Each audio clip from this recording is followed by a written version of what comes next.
Alright everyone, so we're going to take a look at another game. I really enjoy analyzing these games.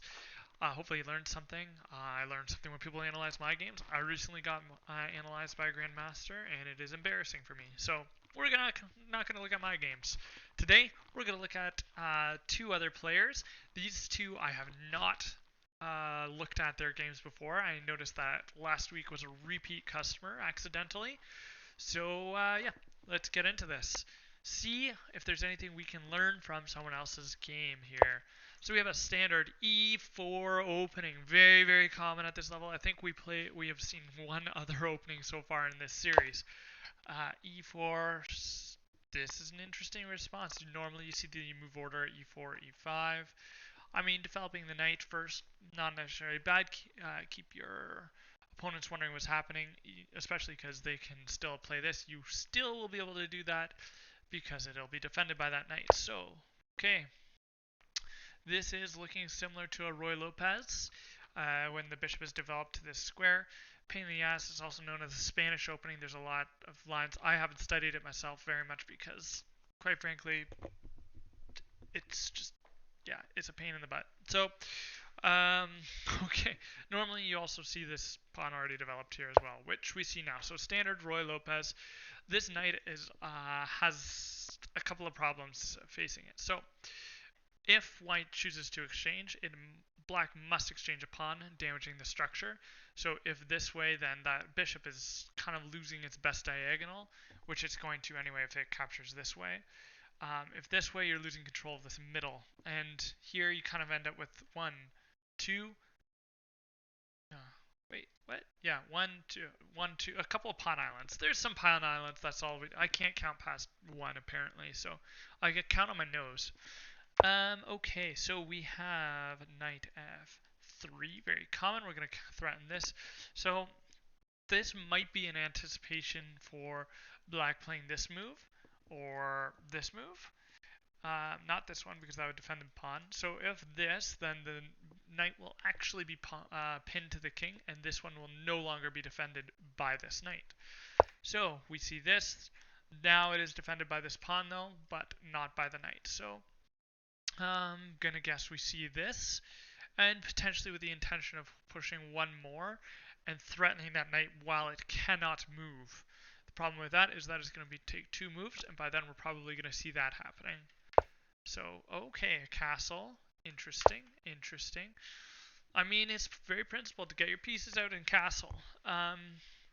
So when you see a pawn chain aiming this way, that means the attack is usually coming out on this side and going to happen on this side of the board, at least for black. White, it's not very well determined which way they're going to open up, which way their pawn chain is going to go.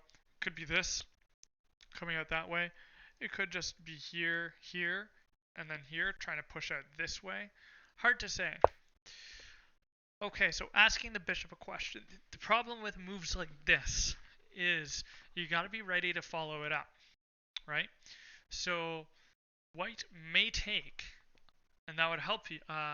Black may take, and that may help white because it actually.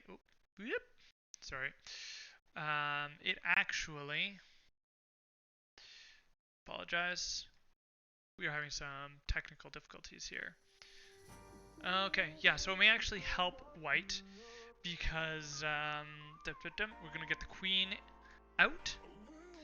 And yeah, so black also has this option, which is probably the direction I'd go for black, because then if white is really wanting to get rid of this pin on the knight to the queen, they would have to push this pawn in front of their king, which just weakens their king so much. Like, move like that, okay, yeah, you've made your point, you attack. Now I'm going to threaten this, bring my queen out, and just kill your king. So, okay, black opts to capture. Helps white's development. Now we're eyeballing that pawn, which is always notoriously weak right beside the king, the f pawn. Freddy the f pawn. Okay, defended temporarily by the knight. Also, this is being threatened. Easy enough to deal with a push like this because it also defends this pawn, over defends it, and allows our bishop to come out, and then we'll eventually give our knight some squares to go to. Actually, probably more likely want to go there. Expect some trade. So you probably want to be able to drop this back, bring the knight forward, have that out, this out here, counter pin, things like that. Those are some of the ideas you might have in this position. Good, good, good. Okay. So black obviously wants to castle this way, because really there's nothing for this bishop on this diagonal that's very good. Like, you can go here, but like, all you're doing really right now is defending yourself and blocking in your queen. So, okay, get your castling in. Do your thing. Do your worst. Oh, that's a move. That's bold. That's some bold moves by white right here. So this weakens the king. Like I said, the attack is coming down here. If you push upon even one square in front of your king, it's damaging. It hurts his ability to be safe. Pushing like this, the intention is to do what they call a pawn storm and see if we can get pawns all the way up there, break this structure, run in with our queen, and checkmate the king. Because we are presuming that that castling is coming. Yes. So one of the main ideas that you want to have when you're doing something like this is, do you have enough pieces in the attack? Well, right now you just have a queen that's attacking, and basically right now nothing else. This knight could, or bishop could get out. The knight is a long ways off. This knight is clearly defending. I mean, you could look at this. Actually, no. Maybe you could look at this, this. I mean, all that's sort of a little ugly, though. Oops. Okay, thank you, Windows Defender. Yes. Okay, so gonna kick that knight out and start targeting some pawns. Okay, so make the bishop bite granite. That's fair. So what you will probably see from black now is a reroute around to some of this side, or you're gonna see them try and lock down the play that's happening on this side. I'm trying to imagine how I would do that. You don't want to do this necessarily because of this move, although if that, then this, then if they do capture, you capture, you've just got this nice line of sight on the queen. Not the worst if they push, you just got to be very careful not to get checkmated on that square. So this might be okay, but it weakens you along the dark squares, right? Like, if this bishop ever makes it in, like, so, okay, that's gonna get kicked out. Good job not trading. Good, good, good, good, good. You want to keep those bishops on the board. Bishops better than knights. Okay, now, clever move by black. It is covering all squares that white could possibly go to. So they're forcing the white to lose the light squared bishop and gaining control, better control over the light squares, although they already gave up a light squared bishop. So really the trade is just hurting their pawn structure, strengthening the defense in the white squares, giving them an open file to work with. Okay, so here. Honestly, at this point, I'd say, where's that knight going to go? It's not going to go here, not going to go here. Could go here, but where's it going to go from there? Here. And I mean, this is defending it anyway, so I mean, even if you did find a way to get... Sorry, my arrows are terrible today. Get that knight out to here, you're likely going to lose it.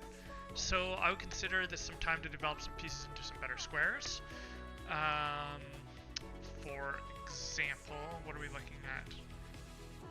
I mean, this might not be bad. This is probably pretty good. And then when captures, this is defended, push this pawn forward. This bishop's coming alive. You control the center, and you'll eventually get this knight somewhere useful, like here, by going this way. Which actually is also a good move. Good kind of concept. Go there, go here, push this, trade.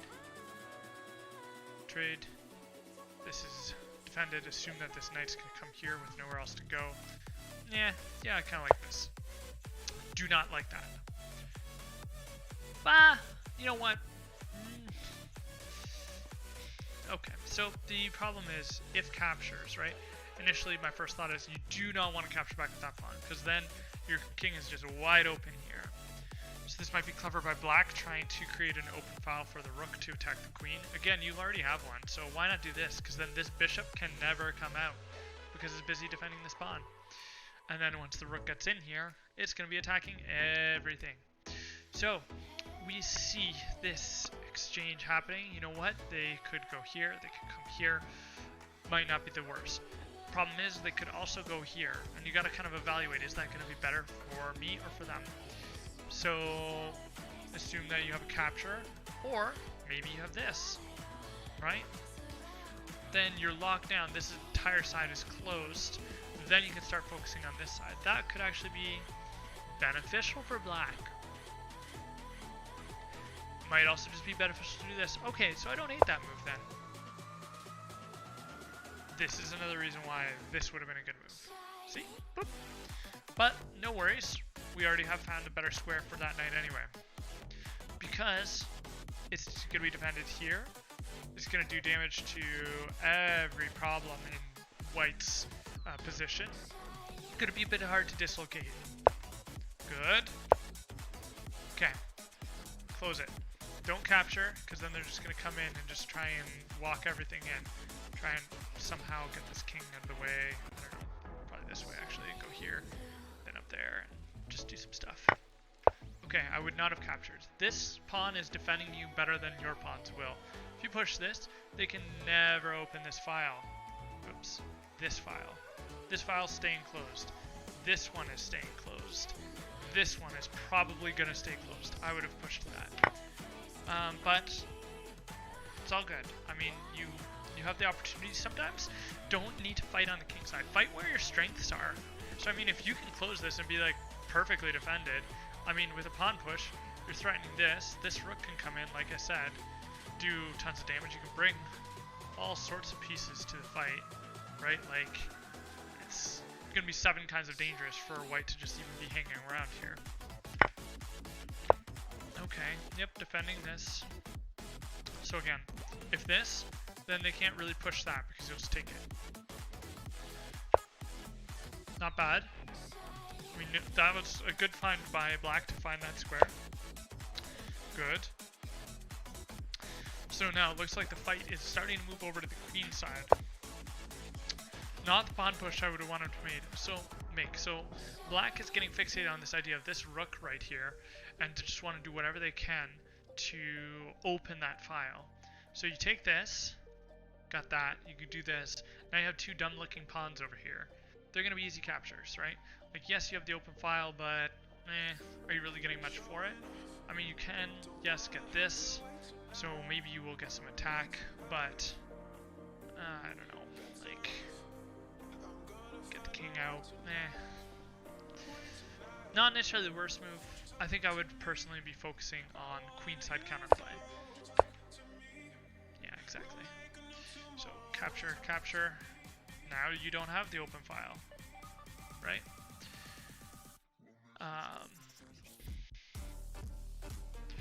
But that's okay. We can keep blinders on.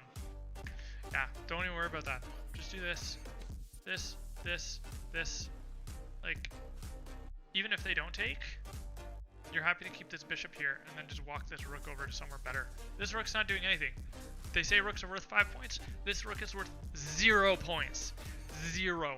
Can I say that louder? 0. It is doing not a thing. Same with this rook. It is worth 0 points. You move it here. This is now more than 0 points. It's doing a job. If you have pieces doing a job, they're worth it.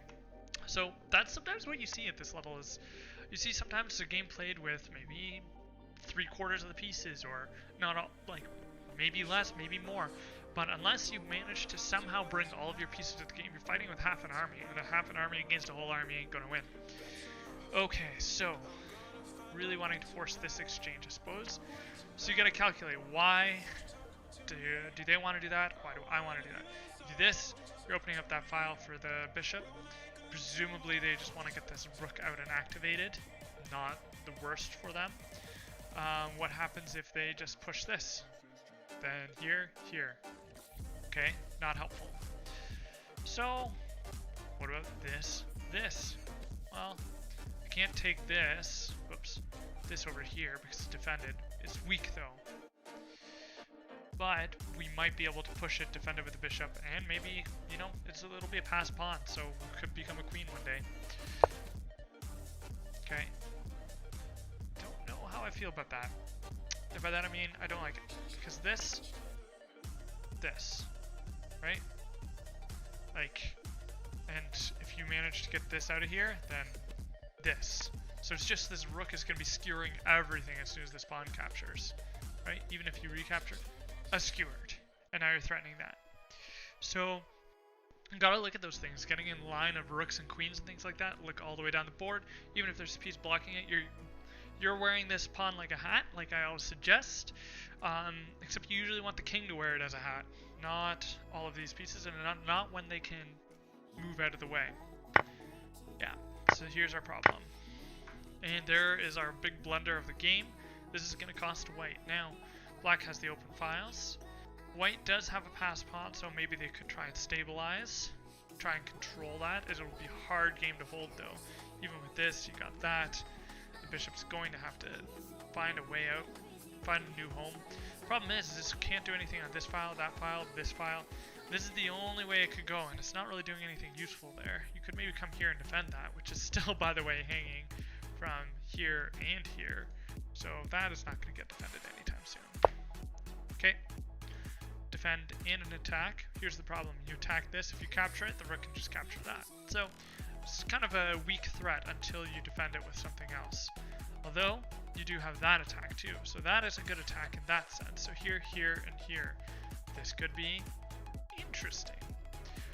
So what do we do with that? Well, let's see.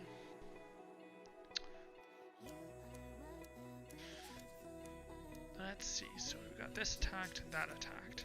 The only reason I say this is attacked is because this rook can't stay on this line and threaten this bishop forever. If it could move over to the left, if there was another square to the left, it could go there, and this knight would be essentially not attacked.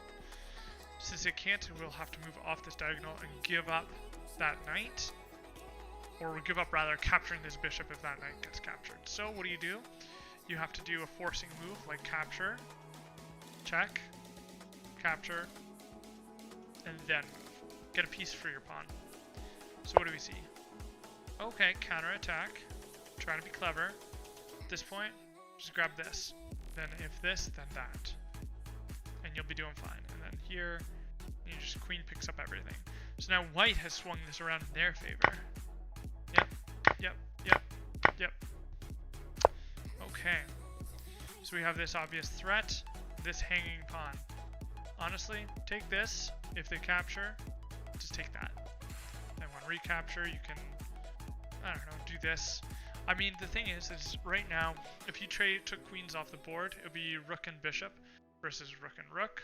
And you have 1, 2, 3, 4, 5 versus 1, 2, 3, 4, 5, 6. But do these even really count as two pawns? And this count as two pawns? Not really, because they're not going anywhere except for together. And everything's kind of awkwardly set up. Like this is together. So this is a strong structure. This is a pass pawn, so that's strong. And none of these can make it to the end without running into a pawn or the attack of a pawn along the way. So white's pawns are a little bit better here, with the exception that this one's hanging. Capture, capture. Which way to capture? This way. You want to get as many pieces off the board as you can right now. White, you want it to be rook versus bishop. Okay. Now, you can capture and check. The problem is you don't know if the king will capture, the bishop capture, or the queen will capture. So if you want to get queens off the board, cut down on their counterplay, then just take their dang queen. You want to take a chance that they'll do this? Well, they won't, because this queen will be defended. It would have to be this. And get that kind of an endgame? I mean, you can take your chances. Yeah, see, this is one where I wouldn't be hasty about it, because if you grab the queen, you know you're going to get that pawn anyway. Like, by doing this, you're just giving them a chance to attack, right? Do something. Yeah, like that, for example. Yeah, problem is, two pieces attack this, one piece defends it. So this bishop can just capture it and put you in check again. Good idea though, putting a piece in the middle, you don't necessarily have to move. Problem is there's no problem with moving. Just move to a white square, that bishop will never check you again. Like that. Okay. Yeah, but see now because you push that pawn, you helped reposition his bishop in such a way as to be able to capture your rook. See, I didn't even see it, because I'm just kind of flicking through, but... Oh no. Oh no, no. Take the bishop. No, no, no, no. Take the bishop. Come back. Take something. At this point, just get some of those pieces off the board. Like, this would be moderately equal. Like, fairly close to equal if you take that bishop. Okay, yeah. This be a problem. So you move back here. You get hit with a check. Move over. Check. Check. And then, like, presumably just checkmate because defended. So that is a problem. Checkmate if you move over here. Sorry, if you move here. If you move here, guess what? Check. Queen. Check. King. Check. And then wherever you move, you're going to be checkmated in a couple of moves. So that's bad news bears. You do this, capture, capture, any of that. White is just toast. So here, best move for black, put him in check. Good. So this, or this, or this can capture that piece, which is defended by that. So here's the thought. Sometimes going like this is not necessarily the worst. Reason being that when you move that rook there, it's going to cause a check. So you could, for example, move back. So rook comes here, and then say, I don't know, queen does something pointless, like come here. You can move back with check and pick it up. Not that you really need to worry about that. You have checkmate in like 2 moves after that.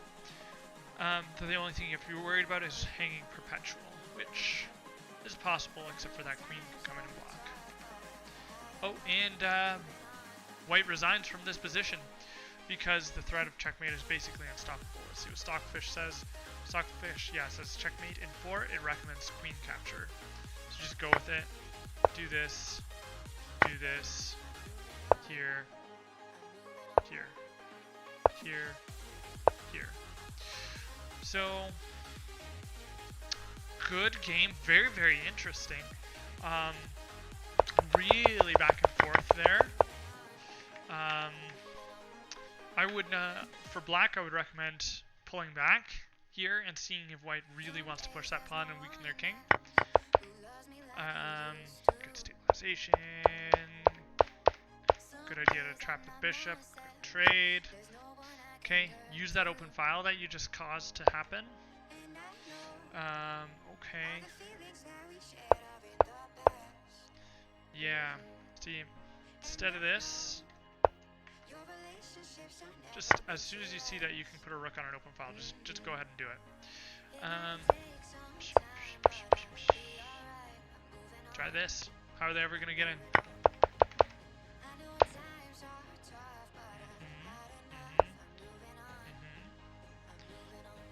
Yeah. Maybe here to get rid of that knight. Double up another round of their pawns. Definitely not this. Big blunder. That's the spot where white began losing the game. Had a stroke of brilliance here. Black arguably blundered that. It's 2 pieces for a piece rather than, you know, a piece for a pawn. Could have gotten away with. A better trade would have been just to go with the check. Get the flip out of there. Then white just got too hungry for pawns. Should go for this trade. Absolutely. Absolutely. Like this. Stockfish. Let's see what they say. Yeah, so that's plus 2.8. So after this, like, what's black gonna do? Like, I mean, say they do that, you go, okay, now what? Okay, now what? Right? Like, what do you want to do? So,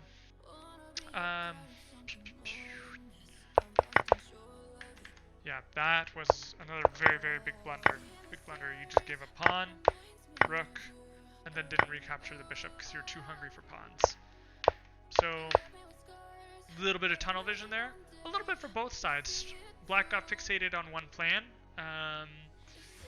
and then white made a blunder, black made a blunder, white made 2 blunders, and that was the game. So, that's always how it goes. Watch for your own blunders. You guys played a really, really cool game, fun to analyze. Feel free to send me some if you ever have really interesting games that you want me to analyze and learn from. I'm by no means the best, but I can certainly give you pointers. Yeah, that's it for me. As always, I'm going to send this video to the players, and please, please, please subscribe to me on YouTube and follow me on Twitch. Have a great night, guys.